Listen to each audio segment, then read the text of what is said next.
The moment his lips touched mine, my brain decided to stop functioning. I wasn't drunk, I wasn't dreaming, and I sure as hell wasn't prepared for my best friend, the guy who had always been so infuriatingly sure of himself to kiss me in the middle of my kitchen like it was the most natural thing in the world. "Don't look at me like that," he said with a lazy grin, leaning back as if he hadn't just shattered the foundation of our friendship. I wanted to say anything, but my mouth felt like it had been hijacked by 1,000 thoughts colliding at once. This was Alex Carter. The Alex Carter. My roommate, my gym partner, my late-night taco truck buddy, the guy who had once driven 3 hours just to help me move my couch. My best friend for the last 6 years. And now, apparently, my first male kiss. The worst part? My heart wasn't mad about it. It had all started earlier that evening. Rain was pelting against the windows, and the smell of burnt popcorn lingered in the air because Alex insisted he knew how to use the microwave without instructions. I was scrolling through Netflix when he dropped onto the couch beside me, smelling like rain and leather, his wet hair falling across his forehead. "You're bored," he said, like it was a fact. "I'm not bored," I lied, eyes fixed on the screen. "Yes, you are. And you're lonely too." I turned to glare at him, but his eyes, those ridiculous golden brown eyes, were locked on me with that mix of mischief and something deeper. I hated when he looked at me like that because it always felt like he could see every part of me, even the ones I'd buried. Then, without warning, he stood, grabbed my wrist, and pulled me into the kitchen. "Alex, just shut up for a second," he muttered, and before I could even process what was happening, he kissed me. I wish I could say I pushed him away. I wish I could say I told him this was wrong, that our friendship was too important to risk. But instead, I stood there with my hands gripping his jacket, breathing him in like he was oxygen. When he finally pulled back, his smirk was gone. His voice was quieter now, almost uncertain. "You have no idea how long I've wanted to do that." And just like that, the ground shifted under me. The days that followed were a mess. He acted like nothing had happened, except every time our eyes met, I felt my stomach flip. He still teased me about my bad cooking, still stole the last slice of pizza, still left his laundry on the couch. But then he'd brush past me a little too close, or let his hand linger on my back a second too long. I was losing my mind. The thing about Alex Wash was always confident, always in control. He walked into every room like he owned it, like the world had been built to fit him perfectly. I'd always admired that about him. Hell, I envied it. But now, that confidence was aimed directly at me, and I didn't know if I could survive it. One night, we ended up at a bar downtown. Music pounded, lights flashed, and Alex leaned against the counter like he belonged in a magazine spread. I was halfway through a beer when some guy in a fitted shirt walked up to me, smiling a little too much. Alex's arm was around my shoulders before I could respond. "He's taken," he said casually. I almost choked. "I'm what?" "You heard me."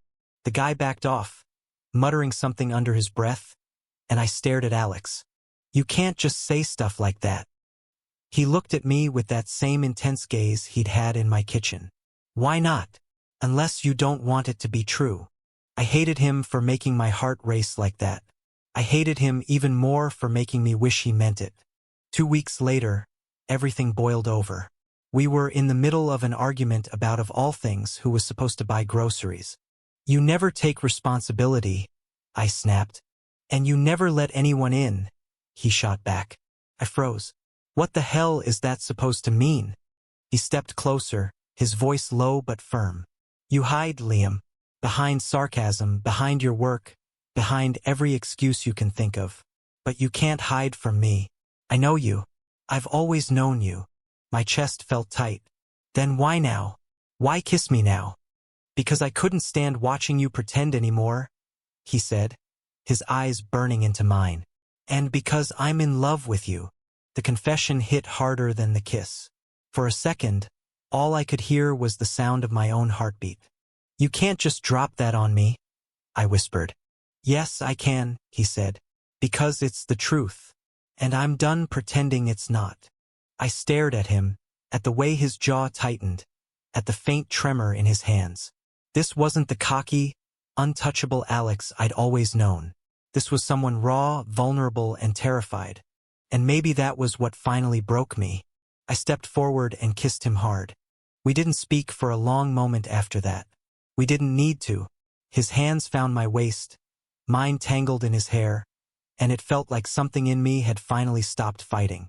When we pulled apart, he laughed soft, relieved. "So does this mean you're mine?" I rolled my eyes. "Don't push your luck." But the truth was, I already was. The weeks after that weren't perfect. We fought, we made up, we stumbled through the awkward transition from friends to something more. But there was a new ease between us, a new honesty. Sometimes, late at night, we'd lie on the couch, his arm around me, the TV playing something neither of us was really watching. And in those moments, I knew this wasn't just about attraction. It wasn't just about a kiss. It was about the fact that Alex had seen me when I didn't even see myself. And he'd chosen me anyway. Turns out, my confident alpha friend hadn't just kissed me to mess with my head. He kissed me because he loved me. And maybe, just maybe, I'd loved him all along. The first time he said he loved me, I thought it was a mistake. The second time, I started to believe him. The third time, I didn't want him to stop. It happened one quiet Sunday morning. Sunlight spilled through the blinds, painting golden stripes across our messy apartment.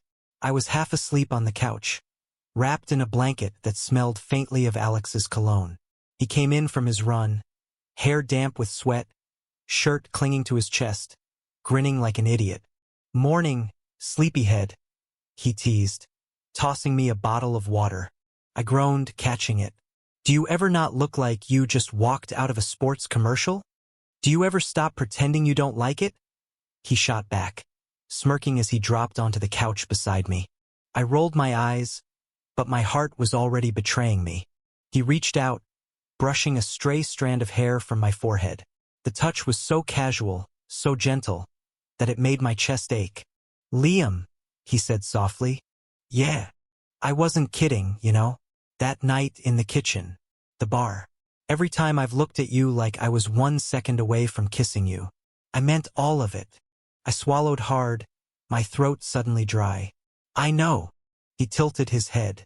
"Do you feel the same?" I looked at him, at the man who had been my anchor and my chaos, my comfort and my undoing. I thought about all the times he'd been there through my worst days, through my stupid jokes, through my walls, and I realized the answer had been there all along. "I do," I whispered. "I think I've loved you for a long time. I just didn't let myself admit it." Something in his expression broke like the last piece of doubt finally shattering. He pulled me into his arms, holding me so tightly I could feel his heartbeat against mine. "Good," he murmured into my hair, "because I'm not going anywhere." We stayed like that for a long time, tangled up in the sunlight and each other. No more pretending, no more hiding. And for the first time, I let myself believe it. My confident alpha friend really did love me. And I loved him right back. The truth was, he'd been mine all along. Thank you for listening. Don't forget to like and subscribe to stay updated with the latest videos.